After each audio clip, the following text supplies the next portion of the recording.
What is going on mga kamambo? We are back on the road para sa isa namang ride. Ngayon ay Monday, Thursday. Alas 5 ng madaling araw. Tayo ay on the way para to meet up ng isang client. Ito medyo kakaiba. Ngayon lang tayo maka-experience ng ganitong booking na tayo ay kinontrata ng isang customer through Facebook group. Nag-post siya looking for ride. Tapos bisita iglesia. Pero dapat talaga ito kotse ang ini-inquire niya. Pero nung huli, nag-decide siya na motor na lang kasi nga sa mahal ng gas. Tapos mag-isa lang din siya. So, yun ang magiging ride natin ngayon. Tayo ay magbibisita iglesia. May kasama tayong pasahero. Biyahe tayo. Pick upin natin sa Tansa. Tapos, didiretso tayo ng Pampanga. Medyo malayo. Pero, maganda itong biyahe na to kasi bisita iglesia. Kumbaga, dual purpose na rin. Tayo, makakapasyal. Tapos, kikita pa tayo, di ba? So, tara mga kamambo, samahan niyo sa aking magiging biyahe ngayong araw. Wala makakapaghabay ng ganito na tapos ang layo pa, Diyos ko Lord. Anyway, pick upin na muna natin yung ating pasahero. Balik tayo mamaya. Okay guys, on the way na tayo ngayon. Meron tayong almost 4 hours na tatahakan. Medyo kakaiba lang talaga. Tsaka first time natin itong gagawin, tapos long ride pa. Pero okay lang din kasi ayun nga, makapag-ride ka na, ikinita ka pa, parang yung mga nangyari sa atin dati nung tayo ay nakakuha ng client dun sa ating ka-rental. Pero ito kasi ibang-iba kasi nakamotor tayo. Although sanay tayong ibuhan ng pasahero, pero sa joyride yun, yung mga ganitong ride, first time lang talaga natin. Pero ganun pa man, ride pa rin to. Enjoy at sulitin natin ang biyahe, lalo ngayong huli. At least, naaayon pa rin sa panahon ng ating magiging biyahe, diba? So tara, biyahe na muna tayo guys. Update ko kayo mamaya kapag medyo malapit na tayo dun sa first destination natin dahil medyo mahaba-haba pa ang biyahe na to.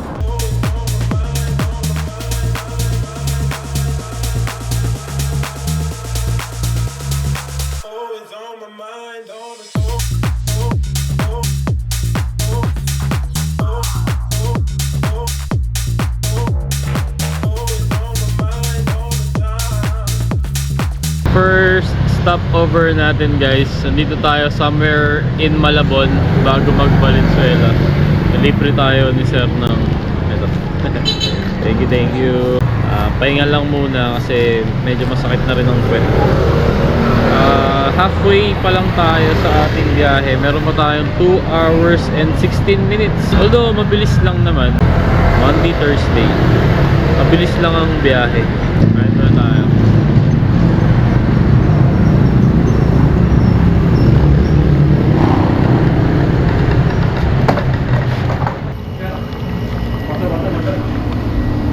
Second stop, 7-Eleven somewhere in, hindi ko alam kung ano lagpas na ng Bukawi.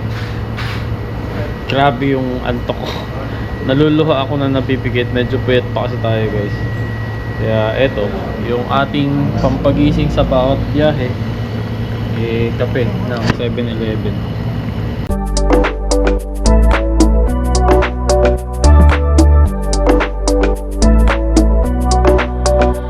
Okay guys, andito na kami sa San Simon. Pagas lang 3.5 liters, 3.05 pala. 280 pesos, grabe. Meron po tayong 44 minutes ng travel. Oh, sarap, long ride. Nakakapagod lang lalo may angkas, tapos maliit ang motor natin. Diretso na tayo, tuloy-tuloy na tayo. Sige sir. Sige, kaya yan. Tara.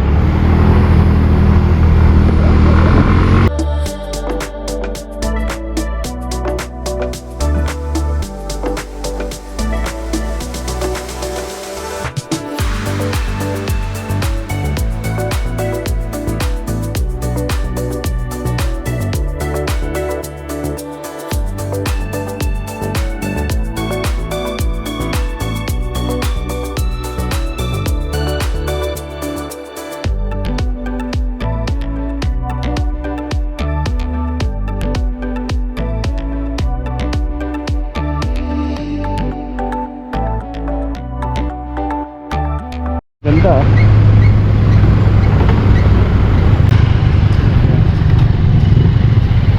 Ayun, meron pala. Okay guys, andito na tayo sa Minor Basilica and Parish of Our Lady of the Most Holy Rosary, Pisamban, Maragul.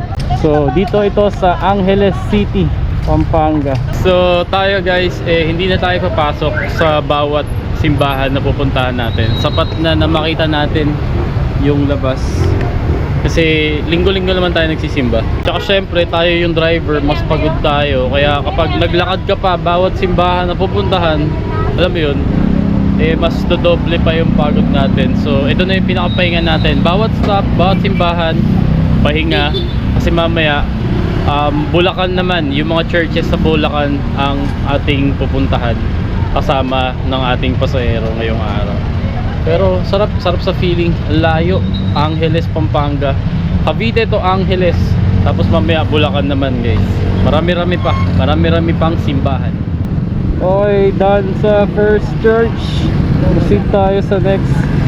5 minutes away lang mula dito. So malapit-lapit lang.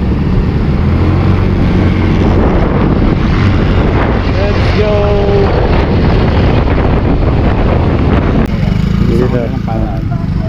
Okay guys, nandito na tayo sa second church, Archdiocesan Shrine of Apong Mama Kalulu sa Angeles pa rin.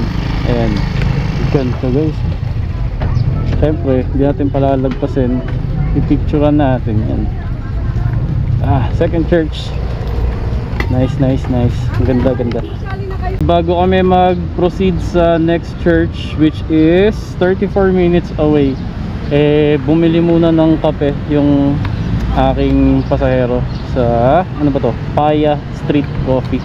Andito pa rin kami sa Angeles. Tapos ang next na destination ay Bacolor, San Guillermo. Bali ito pangatlong church, medyo pabalik na siya. Pagkatapos niya meron pa pang-apat, and then sa Bulacan naman tayo mag-iikot. Parang 4 na church din doon, and then pabalik ng Cavite, 4 na church din ulit. So medyo marami-rami. Pero yun kasi yung panata ng ating pasahero, nakwento niya. Religious daw talaga, kahit yung mga mama, papa niya, lolo, ganon. Kaya napasa sa kanila. So ito yung kanilang panata. Katulad din siguro sa ibang mga nagbibisita iglesia palagi. So ayun guys, tuloy-tuloy lang tayo. Ito naman nakapag-ride na tayo, kumita pa tayo kahit pa paano. So salamat pa rin sa Diyos, salamat pa rin sa blessing talaga.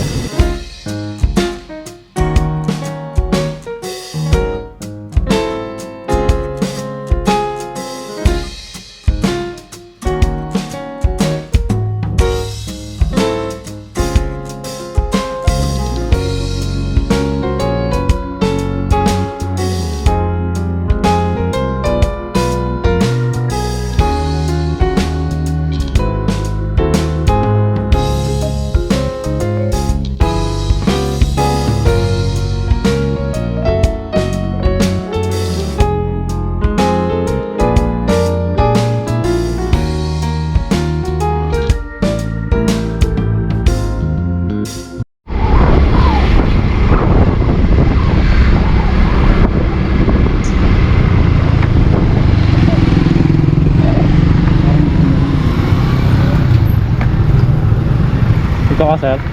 Sige. Saan mo ako dito lang din? Hanap ako silong dun. O kahit dito na lang ako sir.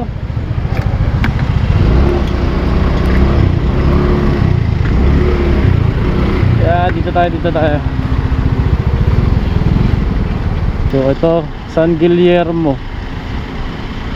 Ganda rin. Picture lang tayo, tapos hintayin na natin yung ating pasahero.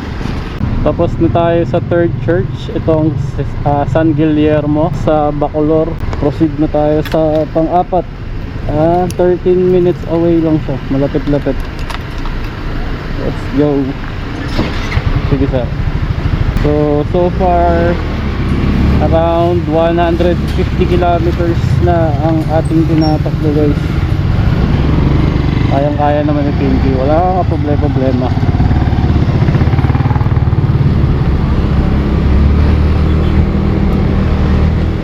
Alright, andito na tayo sa ating fourth church dito sa San Fernando ulit, Metropolitan Cathedral. Picture lang muna tayo guys.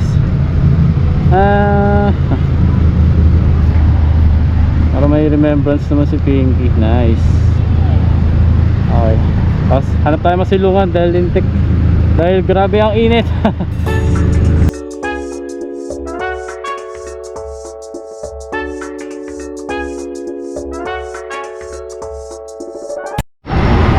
Okay guys, on the way pabulakan sa aming panglimang church. Pero kakain muna kami Jollibee, walang iba makita eh. Napakahaba, grabe yung mga kalsada dito sa Pampanga. Malulula ka sa haba at sa ano, sa lapad. Grabe. Pero pababa na kami. Kain lang muna, napakainit. Pahinga muna, pahinga. Okay, busog na guys. Balik biyahe na ulit tayo. Wait ko lang si sir. Papababa lang tayo ng ano, ng kinain ng konti.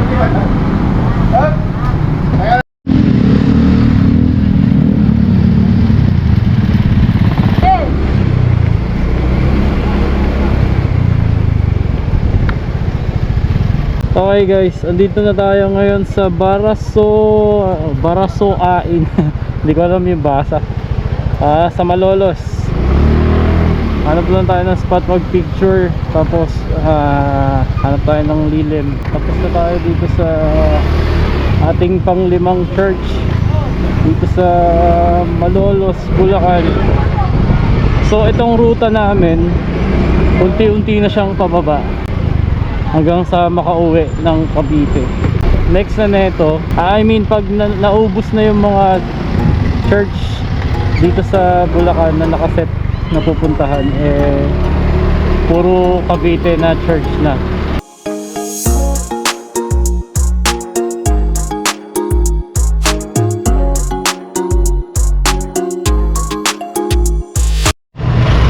So andito na tayo guys sa pang-anim na church. Bulacan pa rin to. So ito ang ating pang-anim. Nangangalahati pa lang tayo guys, pero nakakaramdam na tayo ng pagod at antok. Dahil na rin sa sobrang init ng panahon. Tapos ang dami sa nadadaanan natin straight lang, puro straight, kaya nakakantok.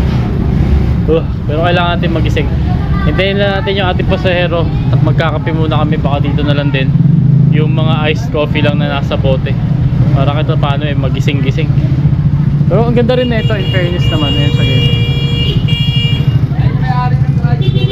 Yun nga lang, walang parking. So anyway, hintayin ko lang yung aking customer, yung aking pasahero. Tapos mamaya papakita ko naman sa inyo ang ating pang-pitong church for today. Okay, goods na kami sa pang-anim na church. Proceed na tayo sa pang-pito.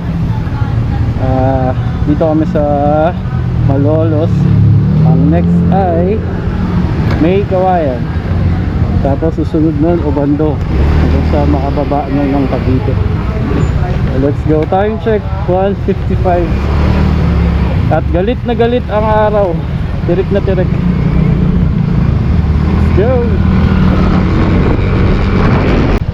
May daan. Sa baka doon ikot. Okay na dito.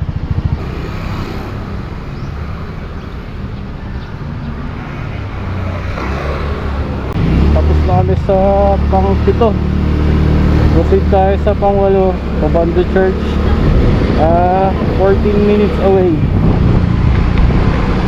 Malapit-lapit na. Tapos puro Cavite area na lang. Let's go.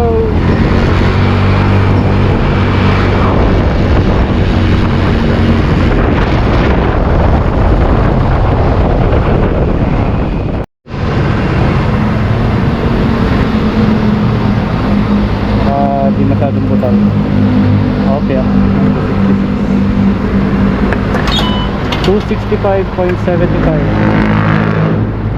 2.93 liters. So malapit-lapit pa rin, halos ubos.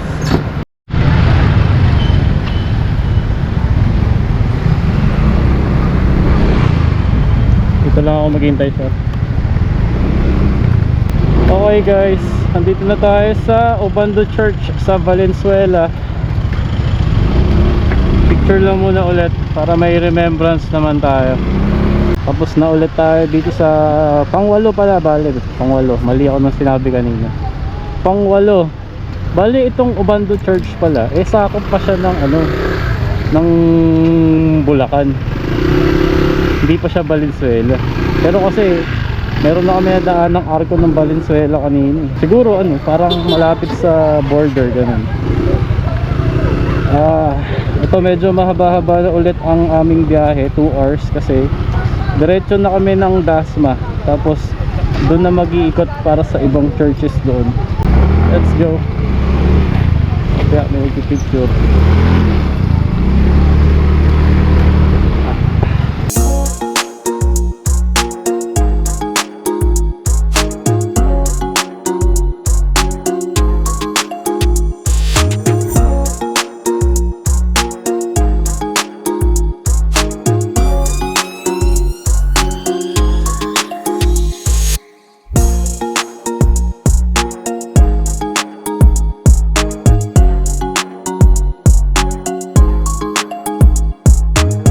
Guys, andito na kami sa Petron along Rojas Boulevard. Time check tayo 3:40.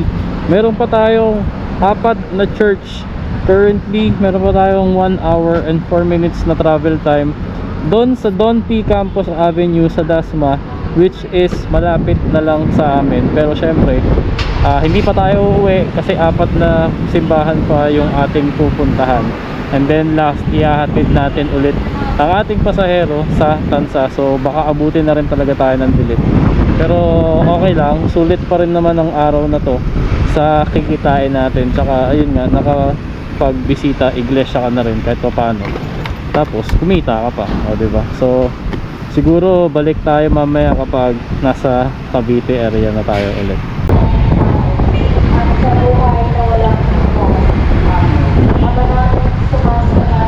Okay guys, home court advantage na tayo. Andito tayo sa Dasma Bayan, isimbahan nila.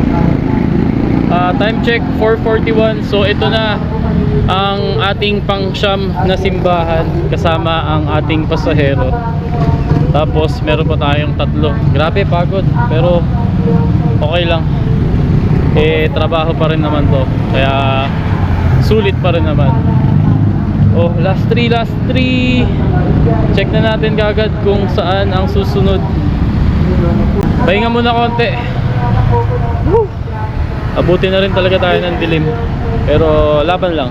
Okay guys, tapos na tayo dito sa Dasma Bayan na church. Dumako naman tayo ngayon bandang Gentry, 14 minutes away. Tapos ang susunod natin ay Naik. Tapos ang susunod ay Tanza. And then drop na yung ating client kasi sa Tanza din siya. Okay, let's go guys. Gentry naman.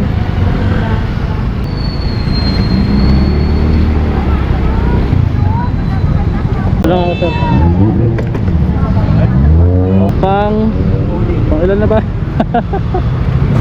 11, pang 11 o pang 12 dito sa Gentry. Sorry guys, dala lang siguro ng pagod. Pang 10 pa lang pala natin to. Grabe. Okay, search natin ulit yung pang 11. Okay, let's go. Kapit na tayo matapos.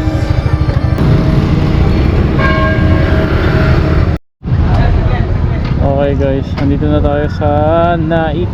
Layo-layo rin mula sa Gentry kanina. 40 plus minutes. Ano pa nga bang gagawin? Mag-picture. Guys, yung pet ko sumusuko na. Aray ko talaga. Tara, let's go. Anyway, ito guys, pang 11 na to. Kaya naman, konting tiis na lang talaga. Matatapos din tayo. Ang ganda. Fairness naman, ang gaganda ng mga napuntahan natin simbahan ngayong araw. Uy, mangga oh. Okay guys, proceed na kami sa last. Time check, eksakto 6 PM. Distance natin 28 minutes away, 12 kilometers.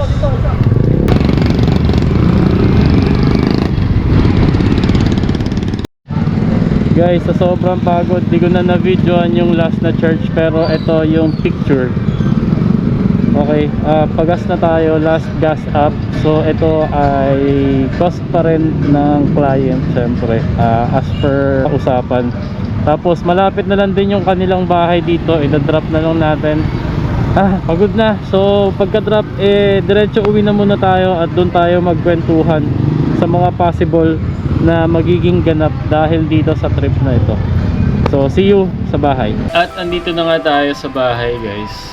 Nung pag-uwi kagabi, dala na rin ng sobrang pagod. Hindi ko na nakuwang mag-vlog. Tapos nag-chicha na lang tayo ng konti, kumain ng burger, hindi na tayo nakapaghapunan ng maayos. Tapos pero at this point siguro ang sumasagi sa isipan nyo kung magkano ang kinita natin sa biyahe na yon. Hindi ko na sasabihin, isisenyas ko na lang sa inyo. So ito ang siningil ko sa customer. Sa ganong distansya mula Cavite, Imus ako, tapos sinundo ko siya sa Tanza, and then Pampanga, ikot around Angeles, San Fernando, Bacolor, tapos baba ulit ng Bulacan, Malolos, Marilao, tapos baba ulit ng Valenzuela, dun sa may Obando Church. Tapos ayun, paikot-ikot doon. Bali yung Obando Church pala is part pa siya ng Bulacan talaga. Although siguro boundary na siya ng Valenzuela. Kaya dun yung last na church namin. And then pagkatapos nun, rekta na ulit ng Cavite, which is nagumpasa kami sa church ng Dasma. And then Gentry, and then Naik, and then Tanza ulit.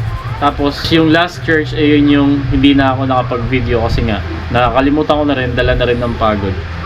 So actually tingin ko pwede pa kang isagad ng ng 'di ba, yung singil natin sa client kasi sobrang layo. Pero ewan ko, kayo tatanungin ko kung okay na ba yung ganong presyo natin. All out yun ang kumbaga driver's fee, tapos sagot niya ang gas, syempre sagot niya ang food, kung meron man drinks okay lang naman kahit wala kasi lagi naman tayo nagbabaon ng maraming tubig sa bawat biyahe natin. Pero sinerte na lang din at nakakuha tayo ng ganong client. Sa FB group lang din yun, sa mga posting.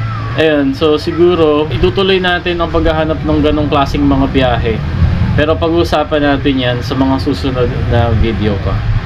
So ayun na muna sa ngayon ang ating naging biyahe. Kung mabot ka sa punto na to, maraming salamat. Baka pwedeng paki-like ang video na to or mag-comment ka dyan. At syempre baka pwedeng pa-subscribe na rin para mas makatulong sa akin na makagawa ng mas maraming content na inabot lang naman ng 52 clips yung naging biyahe natin na yun. Anyway guys, see you sa next ride, see you sa next camping, sa next biyahe, o kung ano mang ganap natin sa buhay. Ride safe, drive safe, peace. Taot mo sa ano? Ano? Nagawa ko. Nakabahay mo siya. Paano ka makikilala? Nakamas ka. Thank you, thank you. Thank you. Salamat po kayo. Ang bait ni ate. Okay, tara. Uwi na, uwi na.